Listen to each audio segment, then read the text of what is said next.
সন্ধ্যা নামছে, রেল স্টেশনের প্ল্যাটফর্মে বসে আছে নীল। চোখে দুঃখের ছাপ।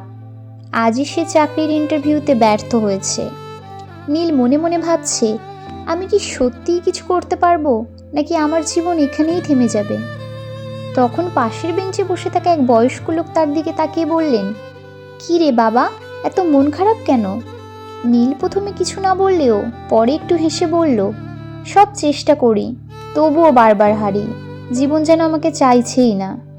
লোকটা হালকা হাসলেন আর বললেন, একটা গল্প বলি, শুনবি? নীল মাথা নাড়ল। লোকটা বললেন, এই প্ল্যাটফর্মেই আমি একসময় কাজ করতাম। মাঝরাতে ট্রেনের লাইট ধরিয়ে রাখাই ছিল আমার কাজ।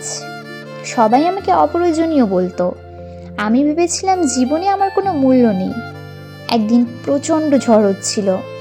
6 নম্বর লাইনের ট্রেনের সিগন্যালটা দেখতে পাবে না, যে কোনো সময় দুর্ঘটনা ঘটতে পারে। আমি তখন জীবনের বাজি রেখে লাইট তুলে ধরলাম। তখনই ট্রেনটা থেমে গেল।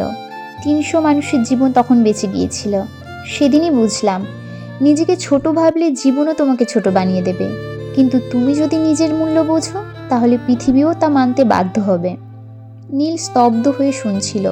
লোকটা আবার বললেন, শোন, আমরা সবাই কোনো না কোনো ট্রেনের আলো। কখনো দেরিতে জ্বলে উঠি, কিন্তু একবার জ্বললে কারো জীবন বদলে দিতে পারি। আজ হারলি ঠিক আছে, কিন্তু আজকের হারেই কালকের জয়ের পথ তৈরি করে। নীলের বুকের ভিতরে কেমন যেন একটা শক্তি জমতে লাগলো। তাহলে কি আমাকে আবার চেষ্টা করা উচিত? সে জিজ্ঞাসা করল। লোকটা আবার হাসলেন। আজই শুরু কর। তুমি যখন হাল ছেড়ে দাও, ঠিক তখনই জীবন জিজ্ঞাসা করে, তুই কি সত্যিই প্রস্তুত? যখন বলিস হ্যাঁ, তখনই দরজা খুলে যায়।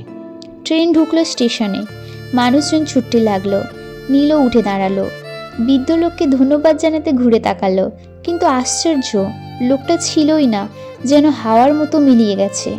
নীল মনে মনে বলল, হয়তো ওটাই ছিল আমার জীবনের শেষ ট্রেনের আলো। সেদিন থেকেই সে নতুন করে চেষ্টা শুরু করলো। পরের ইন্টারভিউতে সে সফল হয়, আর প্রতিবারই রেল স্টেশন দেখলেই মনে পড়ে সেই কথাটা। হাল ছেড়ে দিলে জীবন থেমে যায়, কিন্তু চেষ্টা করলে জীবনের নতুন আলো দেখায়। সত্যি তাই, জীবন কারোর জন্য সহজ নয়। তুমি যদি নিজেকে ছোট ভাবো, তাহলে জীবনও ছোট করে দেবে। কিন্তু একবার নিজের ক্ষমতা চিনলে পৃথিবীও তা স্বীকার করবে। হাল ছেড়ো না, শেষ চেষ্টাটাই তোমার ভাগ্য বদলে দিতে পারে।